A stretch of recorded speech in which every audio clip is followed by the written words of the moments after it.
Hey everyone, welcome back to the Daily Dose. Today we are diving into something I found really interesting.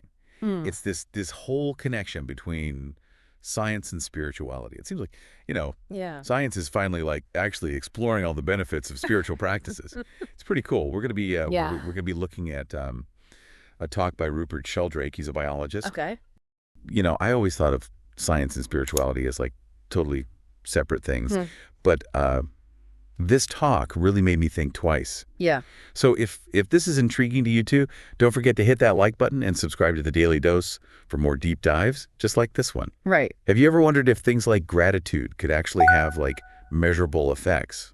Well, That's a great question. we're about to find out. What's fascinating here is that, historically, science often just dismissed spirituality as unscientific. It was seen as just, a matter of faith, not something you could actually like measure or study. Right. But that's changing, and it's changing really rapidly. Yeah, that's what really hooked me on this talk, Sheldrake.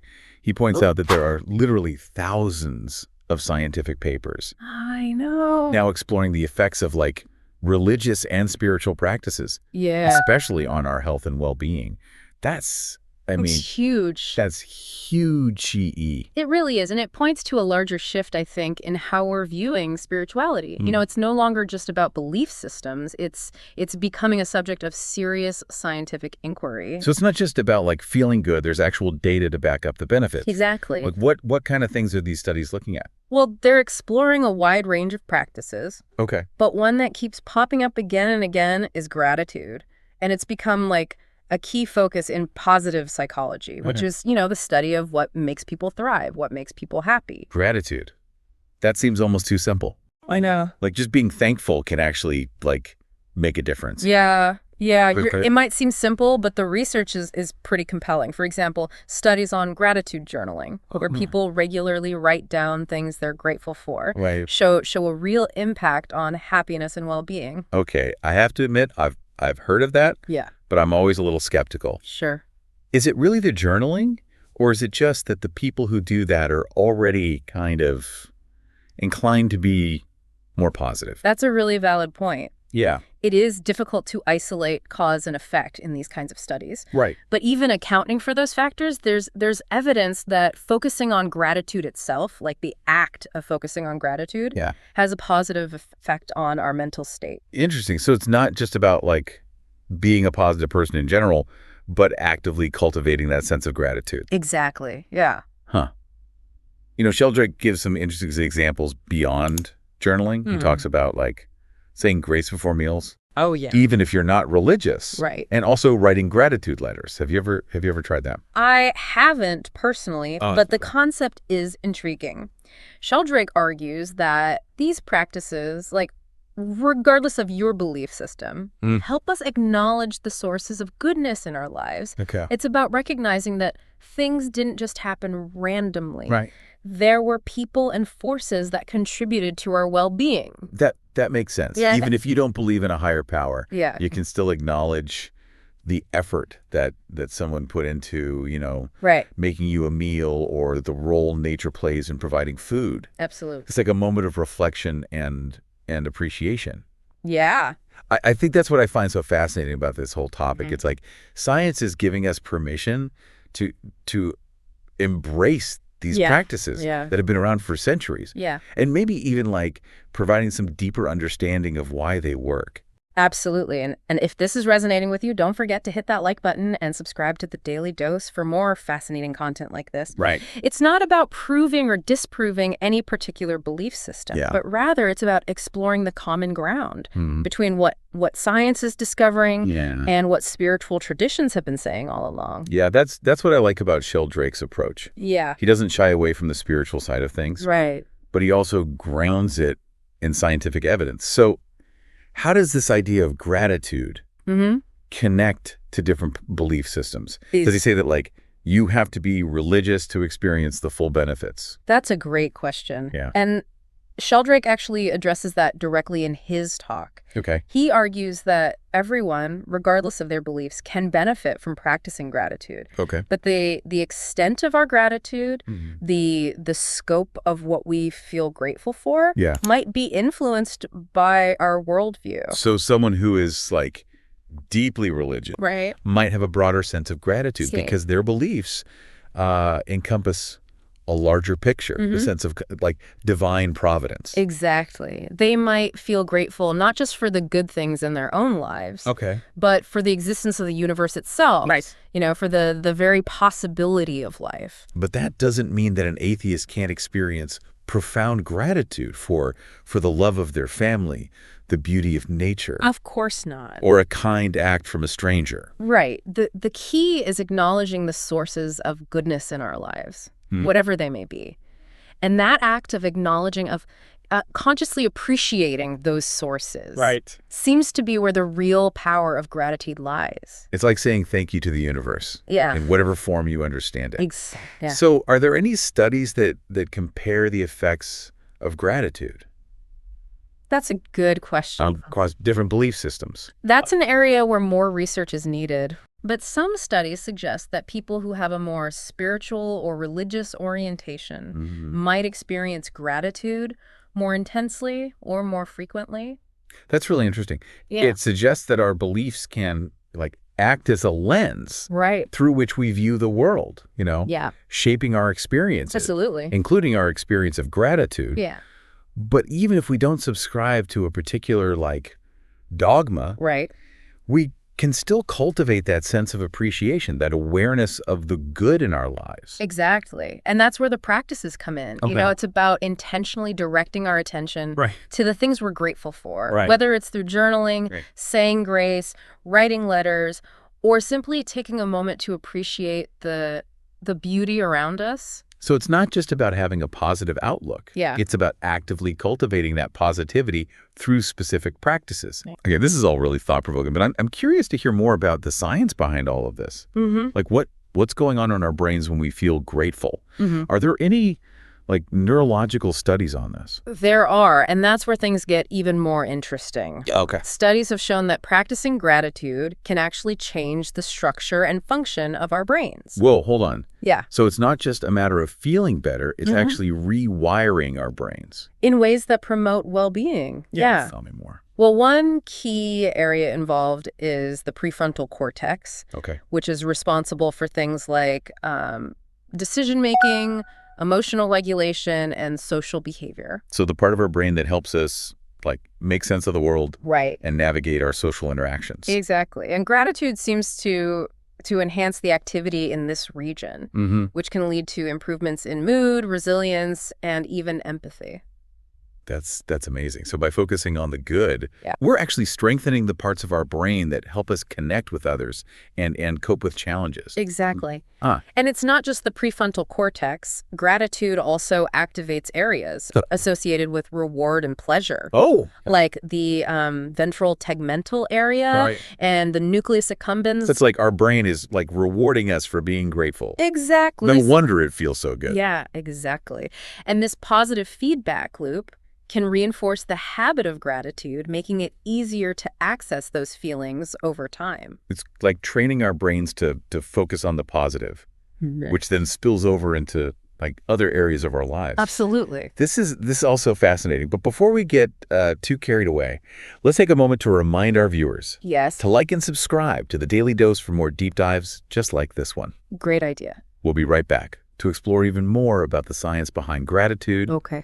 and other spiritual practices. Sounds good. Welcome back to the Daily Dose. So before we went to our little break, we were getting into the nitty-gritty of how gratitude like actually changes our brains. Yeah, It's pretty amazing stuff. it is amazing. So you were talking about how gratitude affects the prefrontal cortex. Right. But what about other parts of the brain? Are there any other areas that are involved? Absolutely. Another key player is the amygdala, Okay. which is often referred to as the brain's fear center. Okay. It's responsible for processing emotions, like fear and anxiety. Oh, wow. So gratitude can actually affect how we experience fear. Yeah. That's pretty powerful. It is powerful. Yeah. Studies have shown that when we practice gratitude, the activity in the amygdala actually decreases. This suggests that gratitude can help regulate our emotional responses, making us less reactive to stress and negative experiences. So it's not that grateful people don't experience fear or anxiety, Right. but they're better equipped to like handle those emotions. It's like they have a built-in like buffer or something. That's a great way to put it.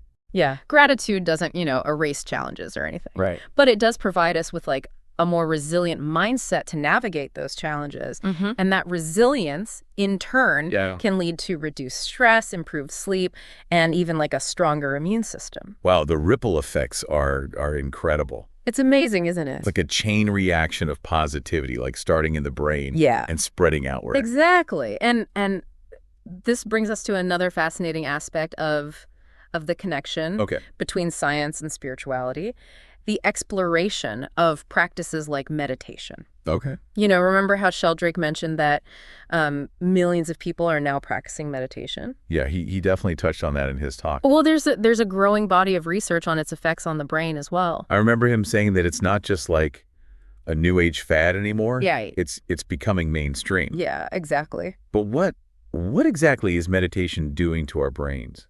Well, one of the key findings is that meditation can increase gray matter in certain areas of the brain. Okay. Gray matter is essentially the brain's processing power. Okay. It's where all the neurons and synapses are located. So more gray matter means a more powerful brain. Well, it's not quite that simple, but you're on the right track. Okay. Increased gray matter in areas like the hippocampus, which is involved in learning and memory, can lead to improvements in cognitive function. That makes sense. I've heard that, meditation can help with focus and concentration. Is that related to these changes in the hippocampus? It very well could be. Studies have shown that regular meditation practice can enhance attention span, working memory, and even creativity. It's like training your brain to become more efficient and adaptable. That's incredible. It's like taking your brain to the gym. Yeah. But what about the emotional benefits of meditation? Yeah. I've always thought of it as like a way to calm the mind. Right. And reduce stress. Sure. Is there any science to support that? Absolutely.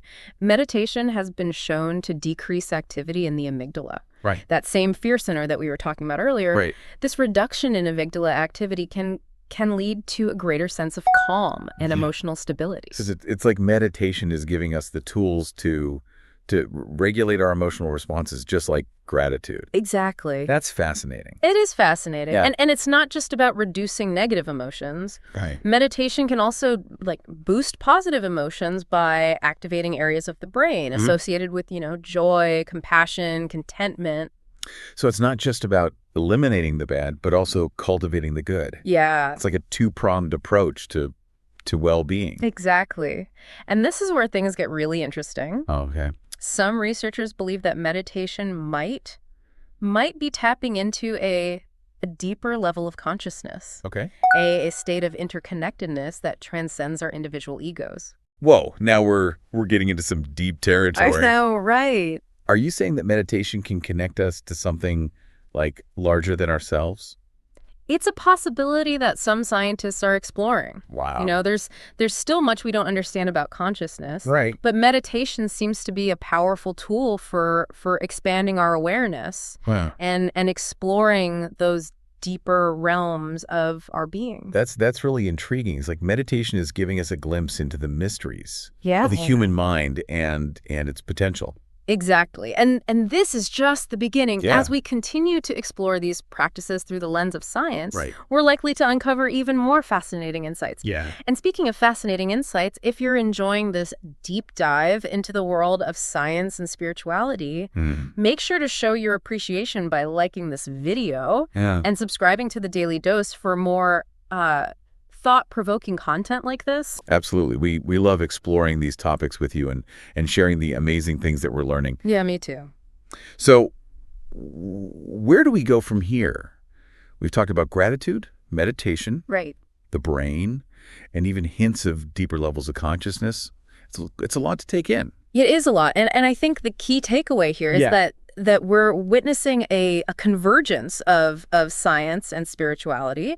A recognition that these two realms aren't mutually exclusive, Right. but rather they're complementary aspects of a holistic understanding of life. Yeah, that's what's so exciting about this whole field. I think so too. It's like we're finally bridging the gap between like ancient wisdom Right. and modern science. Exactly. And this bridge has the potential to transform, not only our individual lives, but also our society as a whole. Right. Imagine a world where these practices are integrated into our education systems, healthcare, even our workplace. That's a beautiful vision. A world where we're not just focused on fixing what's broken, but also on cultivating human potential and well-being. Exactly. And I think that's the ultimate message of this exploration, that we have the power to shape our own reality, both internally and externally. Right. By embracing practices that nourish our minds, bodies, and spirits. It's like we're being given a toolkit for a more fulfilling and meaningful life. Yeah. And the research is showing that these tools actually work. Exactly. And the more we explore these tools, the more we realize that they're not just about personal gain, right, but also about creating a more compassionate and interconnected world. It's like a ripple effect of positivity. Yeah. Starting with ourselves and extending outward to our relationships, communities. Absolutely. Even the planet as a whole. I love that. It's beautiful. Yeah. And that's what makes this journey so inspiring. It's not just about understanding the science, it's about applying that understanding to create a better future for ourselves and generations to come. This has been an incredible conversation. It has. But before we get too carried away, let's take a moment to remind our viewers to like and subscribe to The Daily Dose for more deep dives into fascinating topics. Sounds good. It's amazing how, deep this conversation has gone. I know, right? We've covered so much ground, from gratitude journals to the potential for meditation to connect us to something bigger than ourselves. It really highlights how much our understanding of these practices is evolving.